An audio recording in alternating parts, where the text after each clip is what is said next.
And we wanted to connect with people when we travel. We wanted to all sit together, share, break bread, share stories. And so, it's all available. It's making you feel it. Charging a little extra for it, but making you feel it. How we designed this place, we ended up with the tagline, it's trademark, where your vacation meets your values, but it's probably like where your vacations left you off before and how do you want them to be now? But it's been kind of foreshortened for that. But yeah, like go to a bar and why are you handing me a drink with a plastic straw in it? Welcome to the Pay Me and Plane Tickets podcast. I have David Leventhal. I have Carrie also with us, who have founded and also run a beautiful hospitality unit down in Mexico, Playa Viva.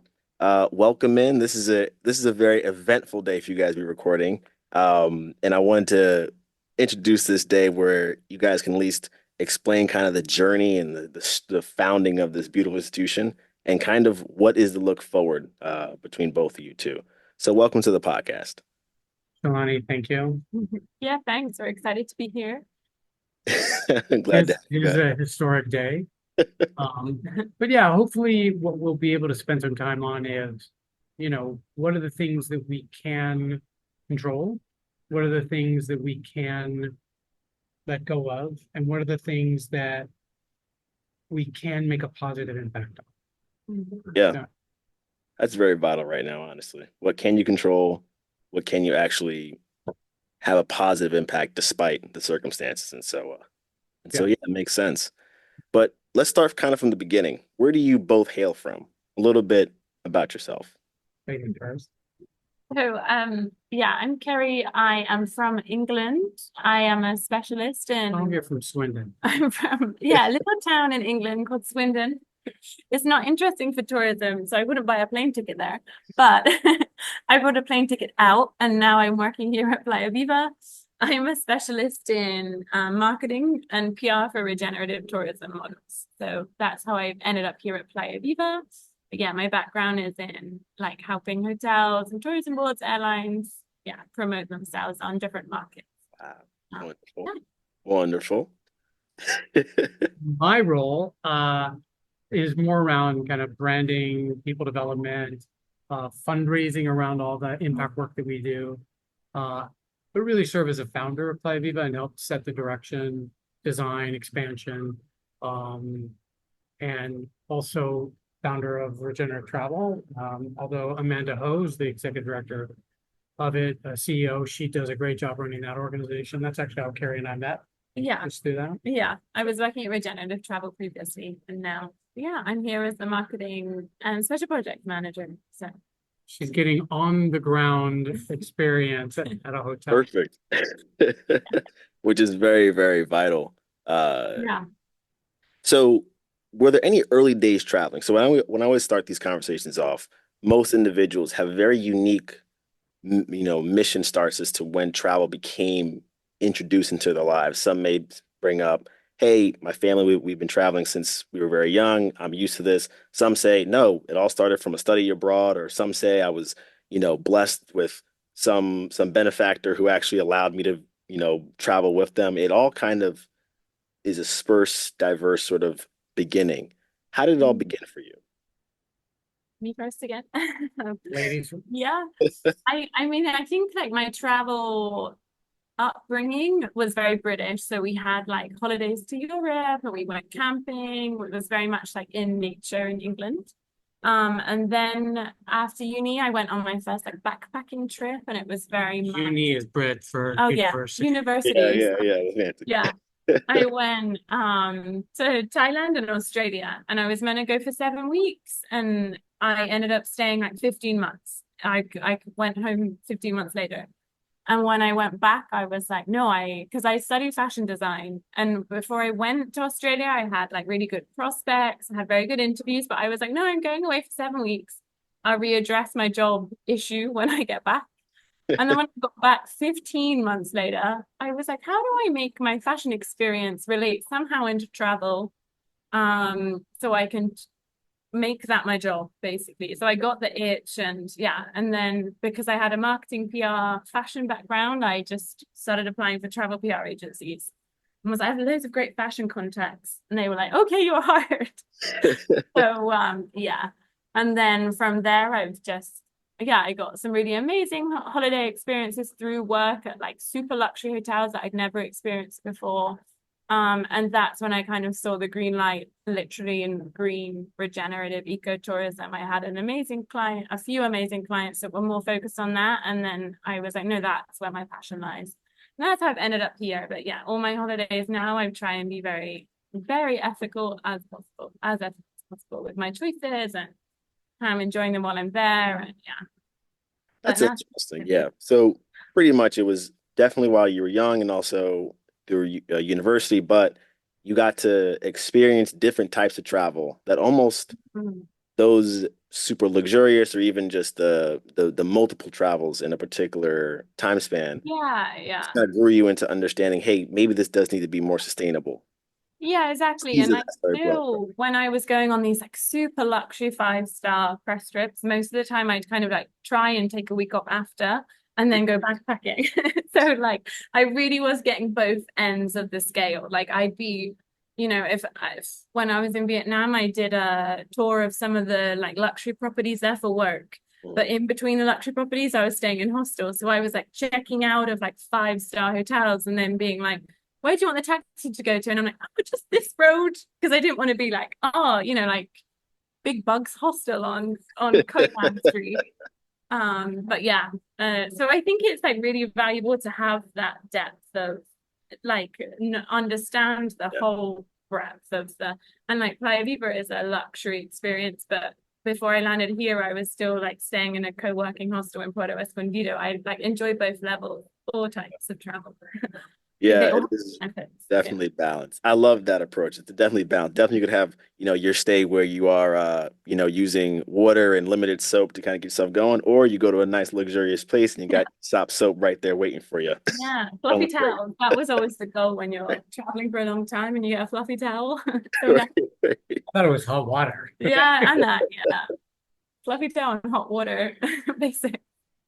Right. And then David, for yourself, how did your early days traveling, if you had any, lead into the founding of Playa Viva? Yeah, it's no one's ever asked me that question. And the first thing that came to mind is like, my parents didn't take me anywhere, they would go places and just leave me at home, My maybe parents did that too. yeah, so that was probably a pain in the ass. Yeah, I know, I think. Um, yeah, I guess it's similar, like, just going backpacking, getting out, like exploring, getting to the outdoors. But, I think if the core of the question is, how do my travels impact what Playa Viva is? I think it's more about what was it about those travels that left me short, that left me wanting more. And, one of the concepts I talk about is the concept of the big table at Playa Viva and creating community and having people come together and talk. Because, my ex-wife Sandra Khan and I went traveling to Australia, go to a friend's wedding, and we decided we were going to go scuba diving. Right, we got certified, and we have to take a plane to a boat, to a smaller boat, to another water plant, whatever. Right, we finally get to this place, and then they take us into the dining room, and it's like, yes, David and Sandra, here's your table for two. And there's like all these other couples there, and you're like, who are these people? Why are they here?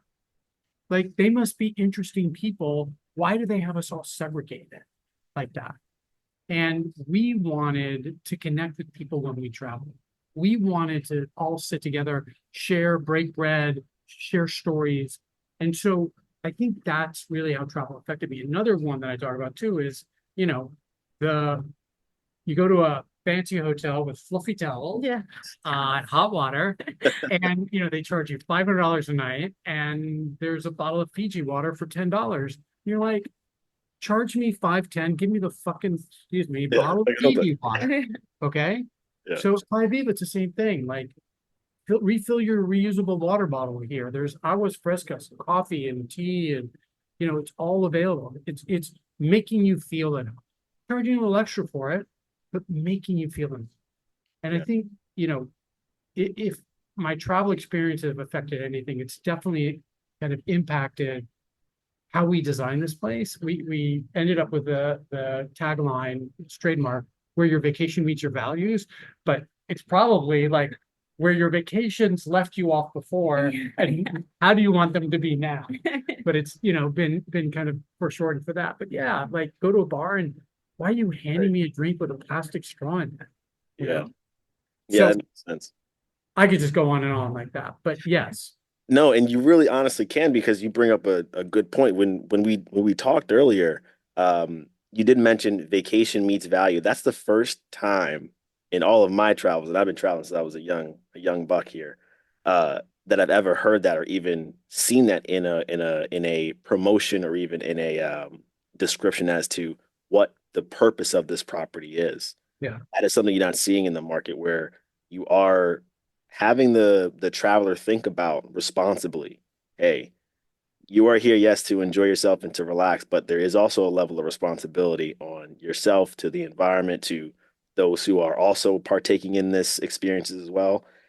So I completely agree. Yeah, you can go on and on about it. When did vacation meet value begin with Playa Viva? Was it in the very early yeah, stages? yeah, from the get-go. I mean, when we started the whole regenerative design process, that is when we bought the land in 2006 and we went off, Sandra went off to Greenville and met Bill Reed and brought him in as part of the team to develop Playa Viva in a regenerative way. One of the first steps that we did as a team was create a set of core values. And, you know, those 5 core values are there. I could recite them. I won't bore you. They're on our website. But, you know, values have really driven the design decisions behind what we do. Um, so yeah, from the very beginning. And for the both of you, were there any challenges in sort of honoring that sort of that moxie in once it became involved or in Playa Viva? So I've been with Playa for now nearly 2 years and or have worked via regenerative travel for the last 4.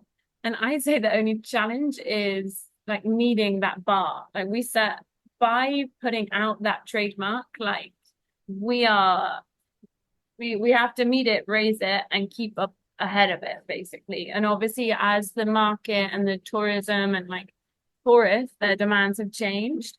Now consumers are way more aware of like what values aligned experiences are.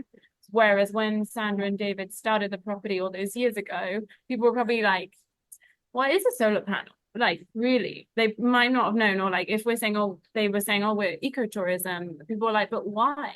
Like, it wasn't so urgent as it is now to have these like properties or like these words just weren't commonplace. So now that, you know, like other properties are popping up, it's kind of more for us to, you know, like if I'm having conversations with journalists and they're like, oh, but this property is doing that. And I'm like, okay, well, great.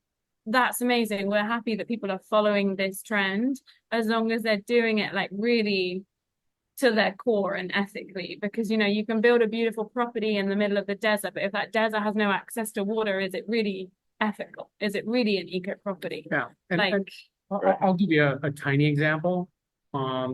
We started looking at like ethical sourcing and really looking at the sourcing of all materials coming into the hotel and where all those products go out.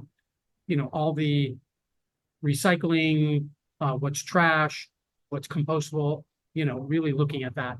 And one of the things that came up was we didn't realize it, but we were trying to recycle all of our glass, but our uh, green glass, yeah, there was nobody taking green glass. They were taking brown glass and clear glass, but not green glass.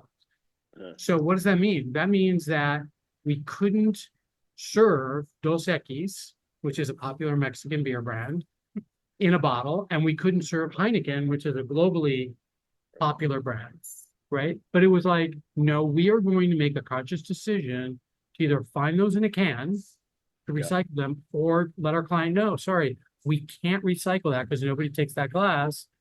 Here are some options that you can. So sometimes you're making a choice where most people say, oh, from a hospitality standpoint, the customer is always right. Give the customer what they want.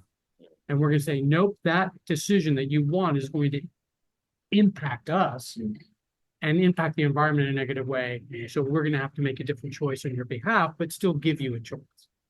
I like that. So yeah, no, there's this, standing saying the customer's always right, but I think that can be challenged in a lot of different places. So, but what you guys are also doing, you're providing an alternative. So are you noticing like with the example of the Heineken and the Dos Equis, the alternative, are they actually are customers to Playa Viva enjoying the alternative? Like, hey, you know what? It's fine even if it's not, to the Heineken step to level, even though it's probably not the highest bar to go to, but are they enjoying it to even to that extent? Yeah, I would say so. I think it's like, if you don't have the option that you want, the next best option when you're sat on a beach looking at like paradise waves rolling in, kind of okay. And also, like, a lot of these things are really good opportunities for us to open those conversations with the guests. It's almost more important that we take away that choice so we can say, this is why we don't do that. And then Right. they're like, huh, I wonder what happens with my recycling at home. Like that ripple effect that, like, again, it is much more than just a vacation. Like, we really do see people having transformational conversations and transformative moments when they talk to our team members about the lack of a certain beer brand, or it's That's one of our core values, by the way, creating transformation experiences. So, That's wonderful. So, way to uh, work it, Gary. yeah. which is you're right. Like pretty much because of that decision, people are going home leaving with something that definitely was different than any other experience that they would have had. And it's just in that minute change and understanding what you guys did and changing something that's better for the environment. Therefore, they can say, oh, you know what? Let me look at how much glass is in my house or whatever Yeah, else could be, making this, X decision different. Yeah. Um, are you noticing changes in the surrounding properties, hospitality properties, or, within respect to your area that are saying, hey, you know what? Playa Viva's doing this. We should adopt it as well. yeah. Well, I mean, we have 200 acres here, and you can walk like an either way on the beach for about an hour and not see anything. No hotels, no houses, just fishermen. Like literally just fishermen if you're lucky. So we don't have any neighbors per se, but hotels that But are yeah, would you closed. say we've had a positive impact on Jason and the development? Yeah, of course. So that's what I was gonna say. So we have like there's one new development up the beach and about three upcoming. So this area is definitely becoming more like of a spot on the map. Mm. And we seeing that, hearing that people have brought the land, like brought everyone to Playa Viva last March, I think it was. Just to sit down and have an open conversation about what their ethos was, what their project was about, and what Playa Viva is about, and what we've achieved in the last 15 years. Not as a kind of, oh, we're amazing and like follow us, more as a like, what impact do you want to have? And like, have you considered the ripple effect of being in these communities? And a lot of them are super open to it was a really beautiful day, like just and like the conversation has continued, and we're like hoping, that we can really work closely all together to ensure that, I mean, it's not even more about, like these hotels changing their operation. It's making sure that the communities that they're operating in don't change because of the tourism coming in, That's a good point. or like they're protected from it, because, we've seen that it's hard to build such a big, like we have a big watershed development project, a regeneration project, sorry. And it's hard to build that, but we can help them engage their communities in the same way based on the experiences that we've gone through the last 15 years. So yes, long story long, I would say. You're saying that- Well, I would say I hope we are having an effect, yeah. one way or the other. And Yeah. and by having those conversations, I think we definitely are, and inviting them to participate in their conversation. Yeah. Gotcha. And are y'all seeing a positive impact on the community? So even though the hotel developments are not necessarily touching you guys or anything closer, but how is the community responding? Because most times, and you mentioned this, Carrie, when a hotel does enter a particular area, the community is almost non-existent at that point. It becomes completely reshuffled and changes into something Mhm. that Yeah. doesn't resemble what it really is. Yeah. What's Playa Viva's effect on the community, the locals that are around? I'm glad you asked. Hey, well, I actually live in the community that's right next door to us, so Hula Chuka. Hula Chuka is about like a 40-minute walk via the beach and an upper farm track, or like in a car about 15 minutes, but yeah, from the beach you can't see it. That little town apart from like seeing workers drive by that might have their Playa Viva uniform on, I'm pretty sure if I went back to that town like 10 years ago, it will be exactly the same as it is now. Like my house is surrounded by chickens and dogs, and like it's sand roads. It's like a really tiny little paradise. It's just like Swindon. Just like Swindon. Swindon's like 100 times the size. But yeah, I think the impact, obviously we've provided jobs to a lot of the people from that community. A lot of the people that work here live in Hudachuca or some of the smaller towns surrounding, or the bigger town Petatlan.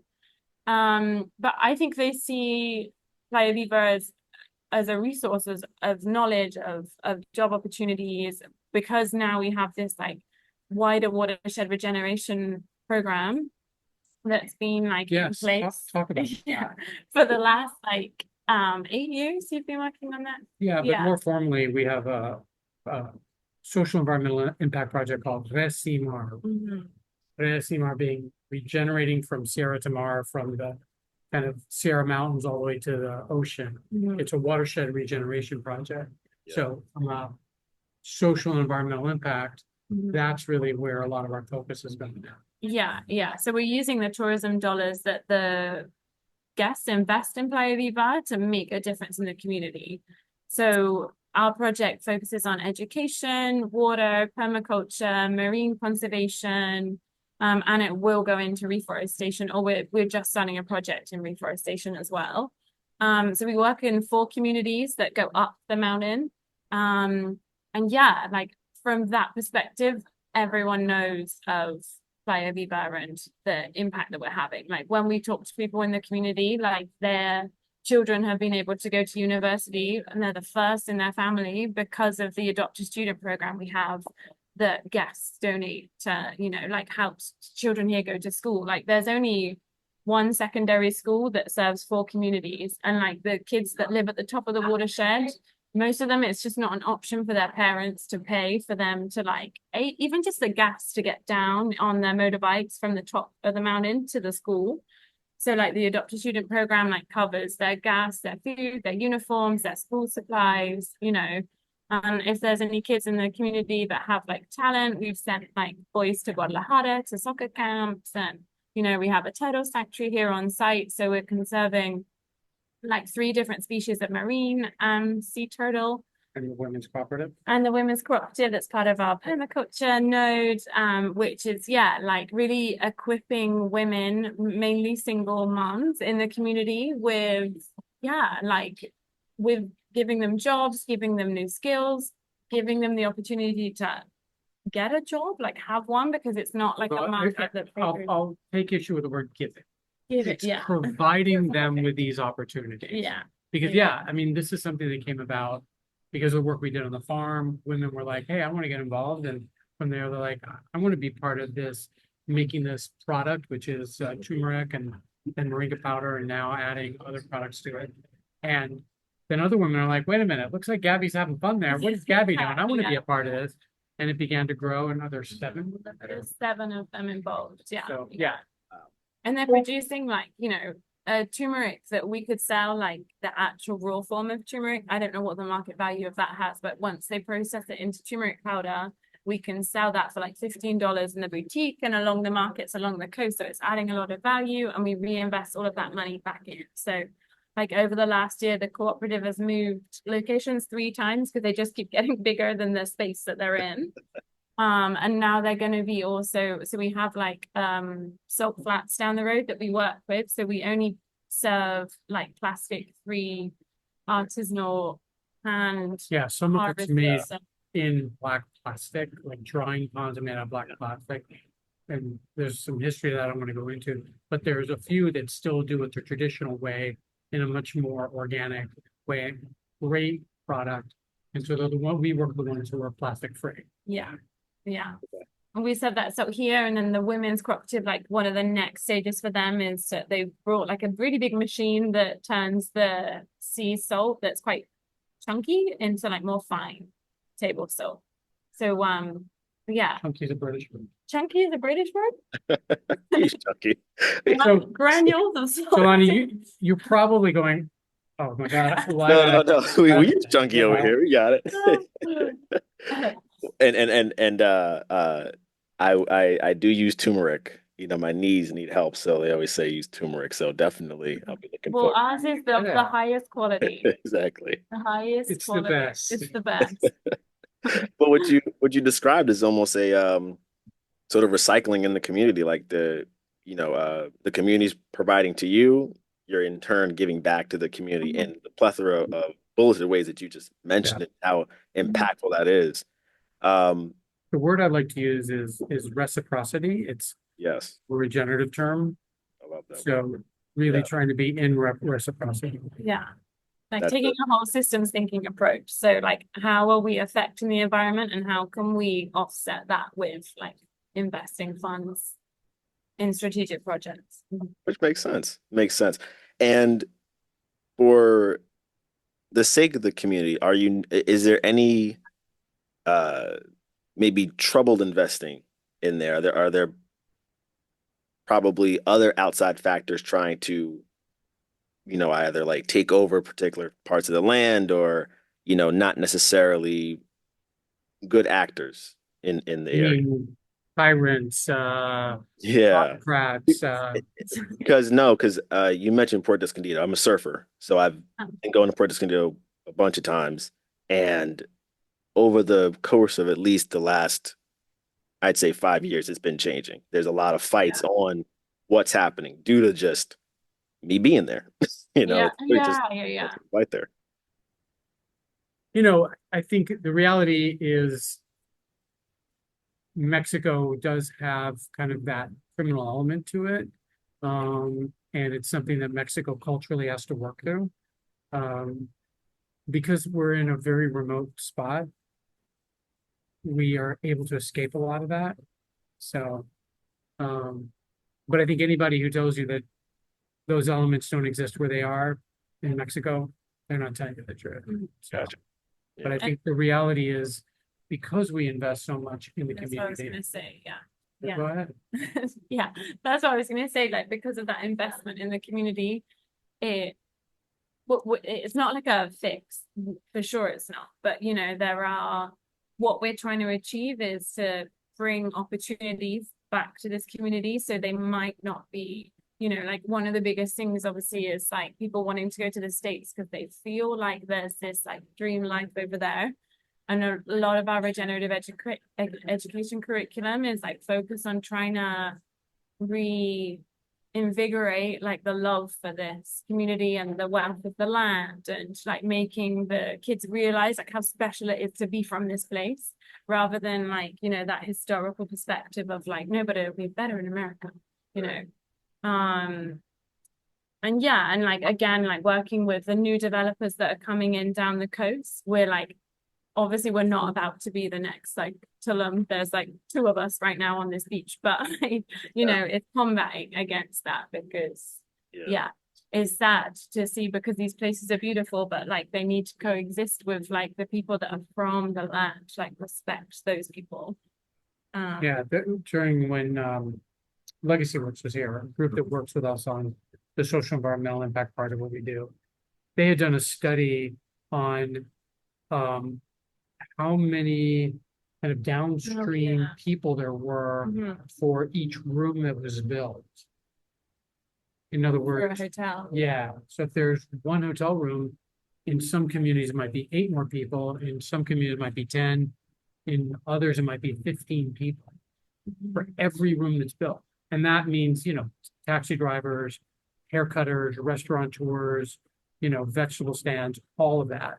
And so, when you do put in 100 rooms, well, that means 1,500 people Yeah. need to support that somehow. And a lot of people think, oh, no, we're only going to hire 50 people. Yeah, Yeah. that's not the environmental impact that you're going to have on that area. Exactly. And so that means infrastructure, it means roads and schools and hospitals and everything it takes to support a community as it grows up. Yeah. So And like the little towns around here, like if 100 people move in, that's like doubled their population. Like, Yeah. yeah, it's not like feasible. And then Right. yeah, you know, I live by a creed. Not everything can fit on a spreadsheet, and I think a lot of times people build their ideas or even their, I guess, their potentials based off what they can fit in like a one Excel file and think that's the Mhm. cure all without getting boots on ground, without having this, knowledge you can only sort of absorb through experience, through like being Hmm. in the community, sitting there doing these Yeah. seem like, you know, And, do you hear strenuous tasks, but yeah. when you travel, I mean, what we're doing, something you encounter in other places?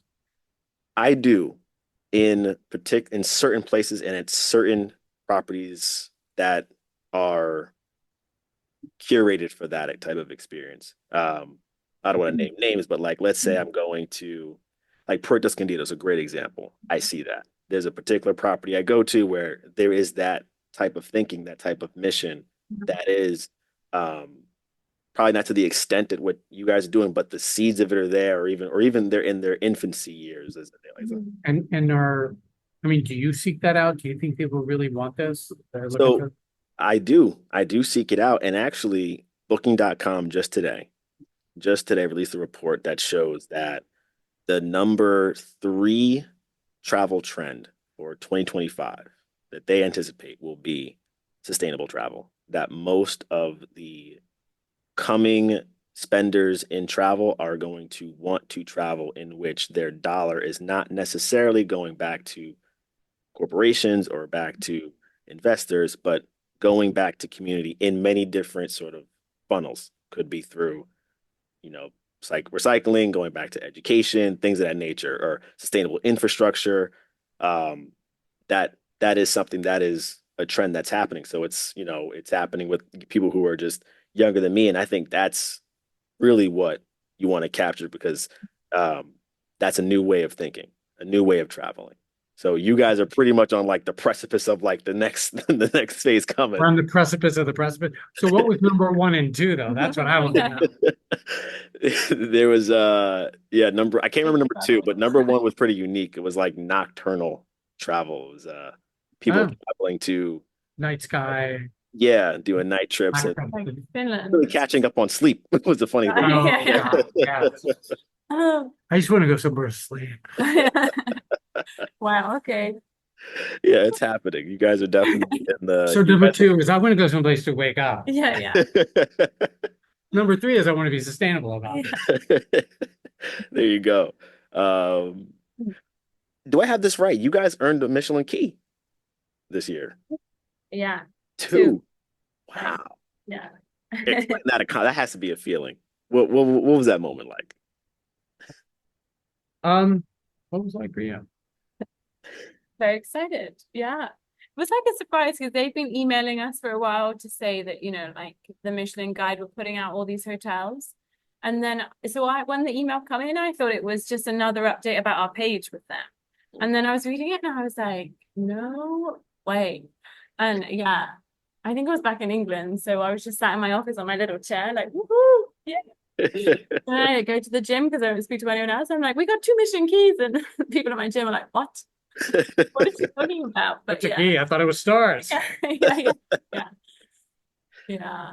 But it's so nice to have that like opportunity to say to the team, like I messaged them in the group and said, guys, we've like got this big award. And for them, like they might not even know what Michelin stars are, but like to say, okay, this is like another really big worldwide recognized like tick that what we're doing here is special, what we're doing is important, and that it's really unique. And because they go about their day every day just doing the work because that's their job. And oftentimes, like they really don't realize how, and we can say it as many times as we want, but like I think they forget how like well known Playa Viva is, and like how yeah we do have this standing as being one of the best eco hotels in the world, and they're like, well, I don't really mind, but like yeah, they were like, oh, this is cool, Kerry, thanks for sharing, and just that being able to tell the team, like, give them another well done. And it's not just us saying thanks, it's Right. like someone from a really high position that's got really good taste saying, actually, that's really cool what you have there. It's nice to be able to pass that on to them. Yeah. Yeah, I was going to use a different analogy. Okay. Sorry. You know, because like Michelin stars for restaurants sometimes are like really stuffy. You know, they Yeah. all come around like soldiers and they lay down plates, right? And you're like, ooh, I don't know if I want to be that. And then you hear the Michelin star, like they gave a taco The taco truck. place, the Yeah. Mexican city, yeah. So Yeah. we're kind of like the taco truck of hotels. Okay. No, Somewhere in the middle. I think the key is, no pun intended. Like Carrie said, you know, it's good to get that outside approval because when you do something like we start out with, you know, when your vacation meets your values and doing something in a different way than other people do, you're not sure if it's going to resonate with people. And, you know, we've got, luckily, it is what, 4.9 stars on Google with, you know, hundreds of reviews. People go like, that's unheard of, 4.9. And then to get two keys from Michelin, again, it's that outside imprimatur that goes, yeah, keep doing it. Right. Keep what you're doing. Don't serve Heineken. That's the key right there. Yeah, yeah, yeah. No, What it's though? a form of like it's a form of vindication. You know, Uh, after all this hard work and effort, it's a daily grind, you know, not only for yourselves, but also for your team. And as you put it, they're just, you know, they went back to work as if it was normal, you know. But it's a Yeah, sign yeah. of validation, you know, Hmm. finally be recognized not just for being a, you know, a property, but for being a property with a purpose in this case. Yeah, for sure. Yeah. Thanks for asking. Like, I'm glad you guys did. That was a I very only go to hotels that have two keys or more. I Yeah. know. From now on it's pinky up, you Mid-level. know, two keys up. Yeah, Fluffy towels. yeah. And this Yeah. this ethos you guys have built with Playa Viva, you now you know, talking about regenerative travel, you kind of outsource this like consultancy and sort of like sharing this mission and getting others involved and teaching and through teaching and education. Um, what was the founding of that like?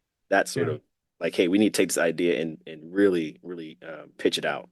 It's an easy story. We have a guest who would come every other year, bring her kids, her two daughters, and their family, multi-generational family. And Pam Page asked me one day, you know, David, we love coming to Playa Viva. You check all my boxes, all of our boxes, including the boxes we didn't even know we had.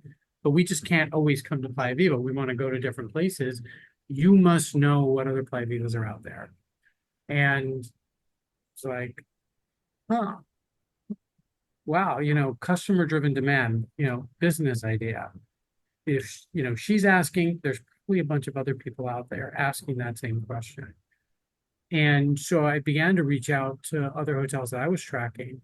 We ended up having a meeting here back in like 2016 or 17 around then.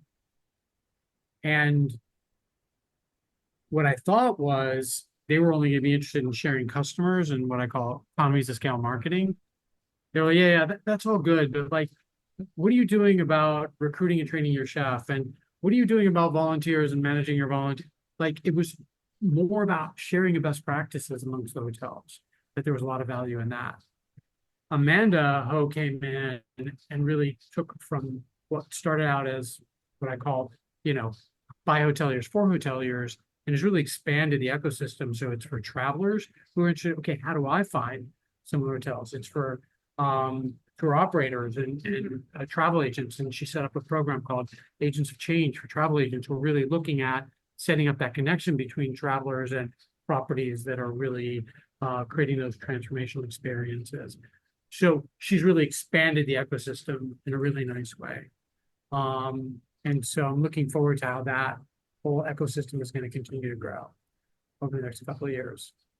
Okay. Carrie, And you were on the inside. inside Yeah. baseball here.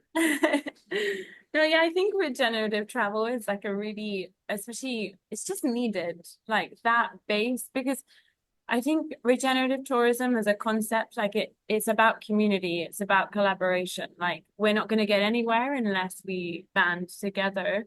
And like instead of that traditional, more business minded, like, no, these are my set of tools and this is what's made us special. So I'm not going to tell anyone. Like really, like we wouldn't be anywhere if, you know, like David hadn't been to all these conferences and picked bits up, or like people from the team like bringing in little new bits of knowledge and stuff. So the regenerative travel platform for sure is like crucial in terms of uniting this community of independent hoteliers that want to change the tourism industry and like want to provide travelers with a more like whole systems thinking travel experience that, yeah, like so they're investing ethically and like also still having the same level of experience that from a traditional model.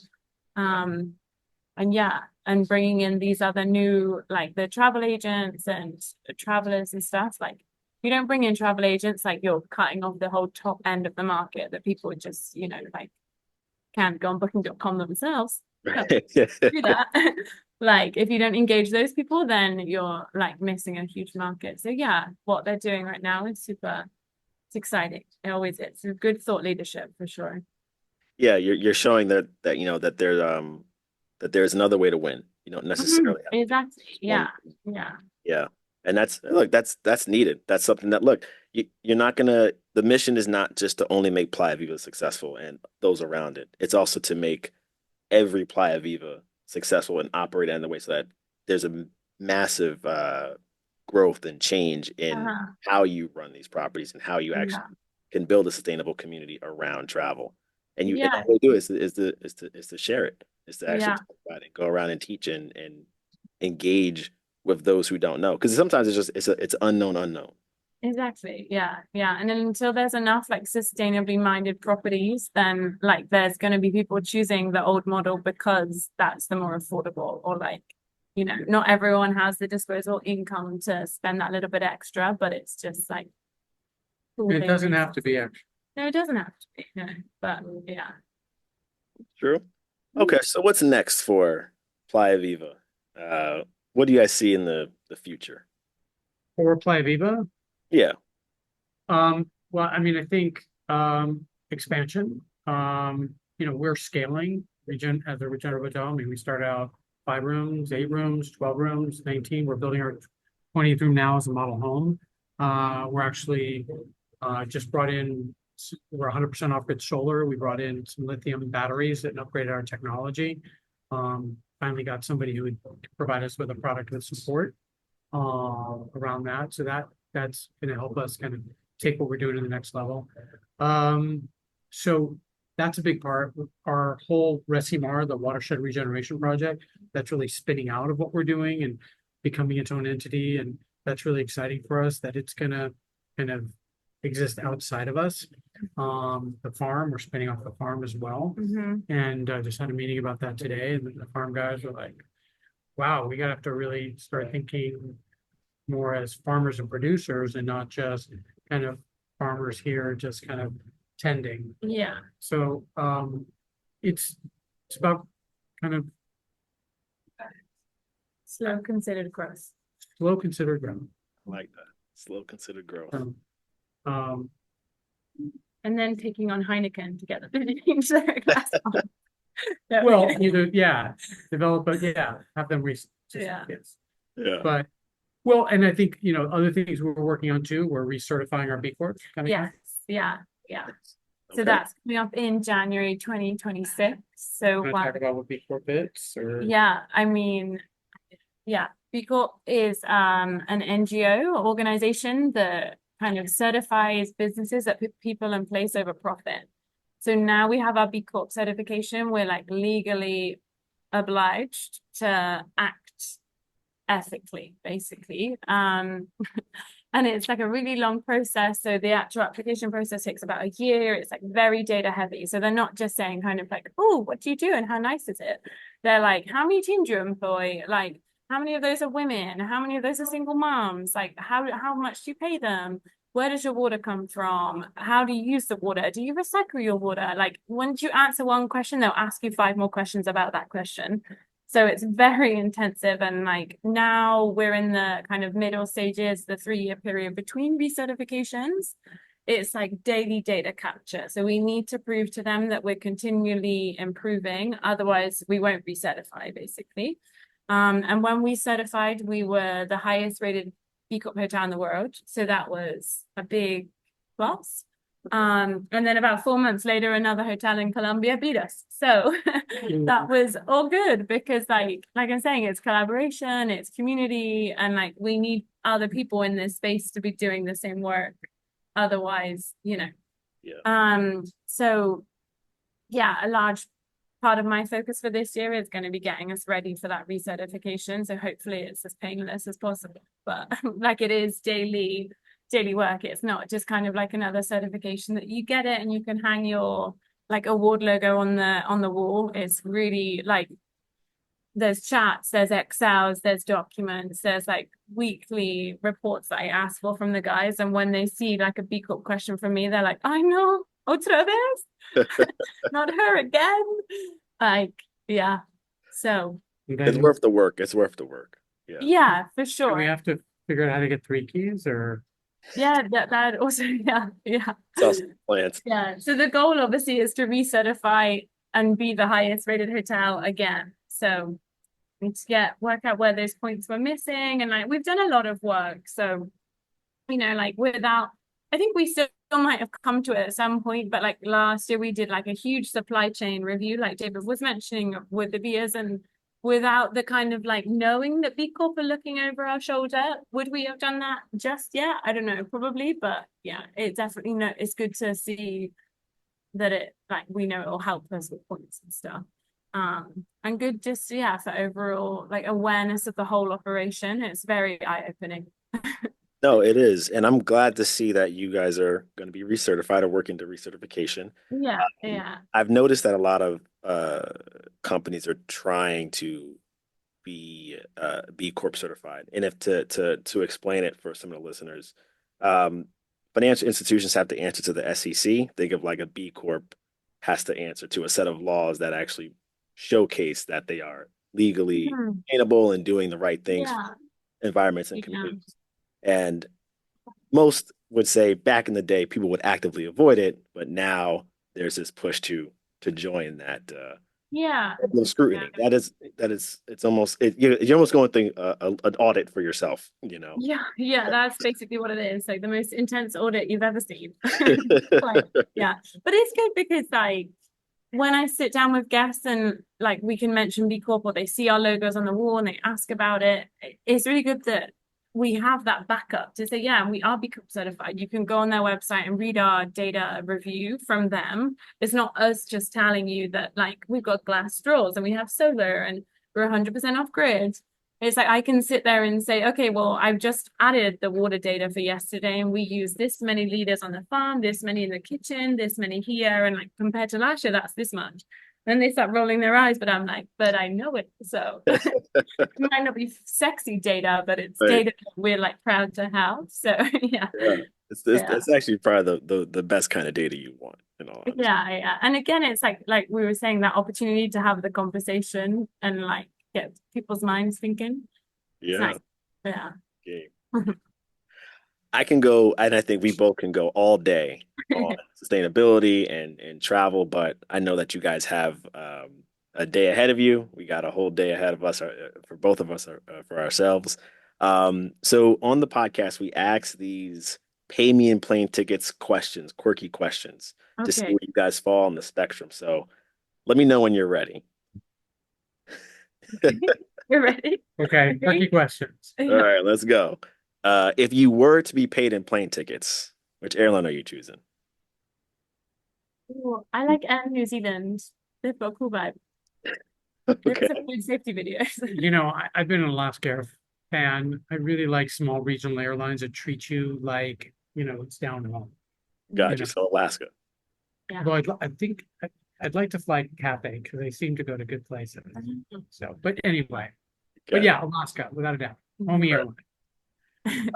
This next question might be might already have been answered. If you are traveling, Airbnb or hotel? Ooh. Oh, that's hard. Really depends on the destination, I think. And for me, like hotel or hostel. Well, for me, a hotel because I want to see what other people are doing. Gotcha. And Airbnb, I think if it's a real Airbnb and you get to stay, in somebody's home with somebody, Right. but the way Airbnb has become, where they buy an apartment building and turn it into Airbnb, is definitely a hotel. Yeah. Yeah. More important, I think, to have your little itinerary set already of like all the locally owned restaurants, shops, all of that. So then you know that your money you're actually spending there is investing in that community. Yeah. That's usually the thing I plan most before I go.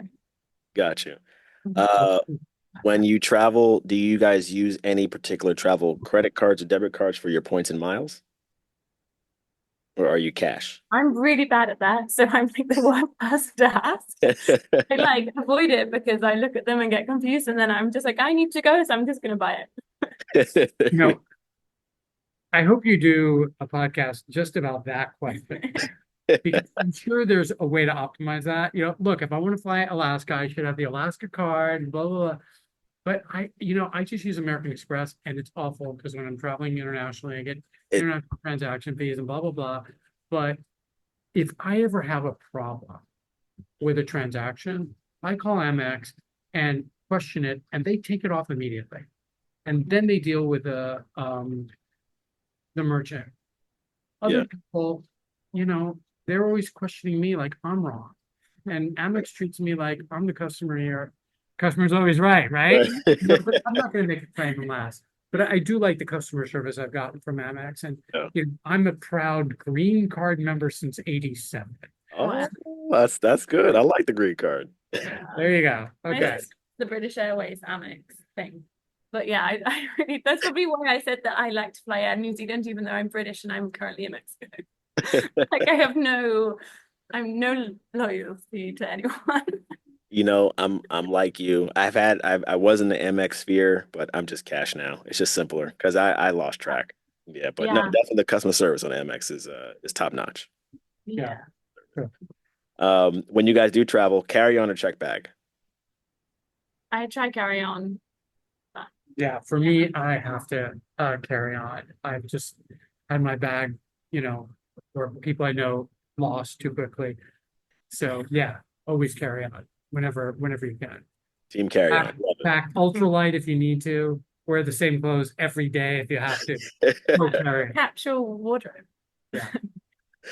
We talked about all the good things about travel and what it's brought to all of us, but do you guys have any travel pet peeves?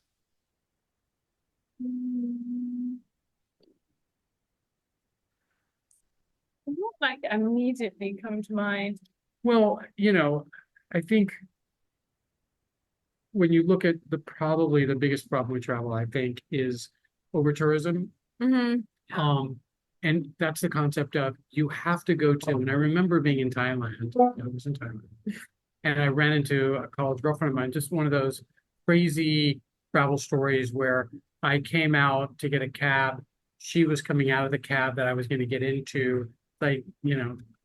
Sissy, what are you doing here? David, what are you doing here? Oh, I'm just coming from China. And she said, you have to go before it gets ruined. And there was something about the irony of that statement. You have to go before it's ruined. You just created the problem in the statement. Yeah. And that to me is kind of the pet. I think the other pet peeve that I have about travel is I remember speaking at a school at a tourism department, and there was that question that basically said, doesn't everybody deserve a vacation? Oh, Which is something about the extractive nature of travel when you really get down to it. And it reminds me of a quote that I like from Anthony Bourdain, which is, travel isn't reward for working, it's education for living. And if when you travel, I deserve this, and this is my reward, and you owe me, it creates an imbalance in the relationship there. Mm-hmm. But if you go with, hey, I'm here to be in reciprocity with this place, this community, whatever, it creates a much more balanced approach and makes tourism a good thing. Because yeah, another one of those pet peeves is where you just look at the Americans and go, oh yeah, they're American tourists, well, like I don't want to look like that, right? So, back in our day, it was like, the Canadians would always put a Canadian flag on their But the backpacks Canadian backpackers always have a because Canadian they don't want to flag be on them. mistaken as American, right? So No, you're right. yeah, They still do that. but I don't have a pet peeve. I really don't. Okay, I don't. No, you're good. Like from you talking then, like, yeah, my biggest pet peeve is when people go, they make the effort to go to these kind of more, not obscure destinations, but not the standard holidays. And then they get there and they still have the preconceptions of what they've heard in their home media about the place. And then they're like too afraid to actually just relax and enjoy it. Like, I hate when you meet someone and they're like, oh yeah, but I read this, and like, do you feel safe walking on the street at night? I'm like, okay, of course there's good to have certain safety considerations, but like, if you haven't spoken to a local and asked them, then I'm not the right person to ask, because I don't live here, I don't know this place. I want to hear and talk to local. Like, I hate it when you meet someone and they're like, oh, we went to this lovely hotel and we just stayed inside this like all-inclusive resort for 2 weeks, and I love Tunisia. And I'm like, oh, so like, did you go out of the hotel? And they're like, no. I'm like, did you talk to any of the locals? Well, they asked us how we were doing every day. Well, did you ask them about their life? Like, come on. Yeah, It's yeah, I find that frustrates me, got it. being able to let go of like preconceptions of places. It'd be over tourism. It is also, I guess, expectation when somebody's traveling, or they have like this preconceived notion of a place without actually getting Yeah. a chance. And Uh-huh. then the balance, or I guess the fight between servitude and like communion. So it's, Mhm. you're traveling, it's not necessarily a you owe me the great experience, and instead of it being we're both in this together. Yeah, yeah. Traveler and guest, host and guest, being a good guest as well. That's yeah. There's responsibility for that too. Yeah. Yeah, yeah, for sure. You get a much better holiday when you like talk to people that are from there Yeah. and actually engage in stuff from that place rather than, yeah, Taking from it. yeah, yeah. When you guys do travel, is it window, aisle, or dare I say middle seat? For me, window. And can I tell you that when I got on the flight from London this time to come here, the Northern Lights were out, and I was like, yes, I've got my window seat. I'm going to see the Northern Lights. And then I got on the plane, and the only aisle without a window was mine. And literally 3 times during that flight, the pilot come on to say, oh, the lights are visible from the left of the plane, which was where I was sat. And all I could see was this white plastic wall. Oh, And there was nothing on the website that said, like, this is a window seat, but there's no window. Oh my God, I was livid. Because, yeah, I'm definitely a window gal. I love the view. that Um, that's a horrible yeah. story. I was so annoyed. But anyway, I had visions of a beautiful photo of the Northern Lights from my little window, but no, plastic wall. Wait, did you know that before you got on the plane? Like Yeah, oh, okay. Because I would I try need to tell you to that. my I seat. would, yeah, I'm gonna, yeah, watch out. Yes. I'm must confess, I'm aisle because I got to get up and pee all the time. I don't want to bother anybody. I'm aisle. I like the freedom. Wow, I like the wall, leaning against it, sleeping on it. Yeah, everybody. I had a lot of wall that day. Too much. Too much. If you were to travel to one location for the rest of your life, where would it be and why? So you live somewhere else, you just can only travel to one place. Where would it be? I don't know. That's a really hard question. It There's would have to be a there's a very cop out answer. There's a cop yeah. out answer. I'll let you struggle. The cop out answer is right here. By Viva. Yeah. That's the cop out answer. Yeah. The cop out answer is wherever my family is, but it's also, I think wherever I go, there I am. I love being in nature. So as long as wherever I travel is nature, You're good. Mhm. yeah. Good food. Yeah, good food is important. That is very good. Good food, good wine, everything. I have no answer to that because I hope it doesn't happen. I have to Yeah, choose right. one place. The cop out answer would be Earth because they are. Earth. Yeah, Oh, there you go. yeah. I was thinking Mars myself. Yeah. To mama. Um, Okay, last Yeah, one. we got this one. Where are you guys traveling to next? Any flights upcoming? No, I have nothing. Well, I'm going home for Christmas, but Okay. no, it's not next. I'm going to Raleigh, Durham tomorrow to go visit my daughter at Chapel Hill. Ah, there you go. Yeah, I have nothing. I would love to go to Papua New Guinea. That's like really high on my list. I don't really know why. I just want to go. There's a farm in outside of Florence that I spoke to the owner of, who are doing amazing things. Regenerative, they're farming, they've got herbal medicinal plants, they've got wine, they've got cooking school, they've got, like honey that they make. It's like all this wonderful stuff. Yeah. I'm like, yeah, that's my like bucket list place to go to next. What is it called? You had to ask me. Forgotten the It's got a name. very Italian name. Yeah. Just outside of Florence. Il something else. Yes, I'll remember it. They shouldn't be so bad. Yeah. Well, I want to thank you, David and Carrie, for coming onto the podcast. This was such a great time. It was such a informative. I got to learn a lot. The listeners got to learn. I always say I always forget sometimes this is for other people, and I just am soaking it up myself. Oh. But where can people find more information about regenerative travel or even Playa Viva? So the Instagram for Playa Viva is at Playa Viva, and same on Facebook, LinkedIn. Obviously, you can find us up there. And regenerative travel is the same. It's at regenerative travel. So. Playa Viva, PLAYAVIVA. PlayaViva.com. Simple as that. Simple and clean. Yeah. Okay.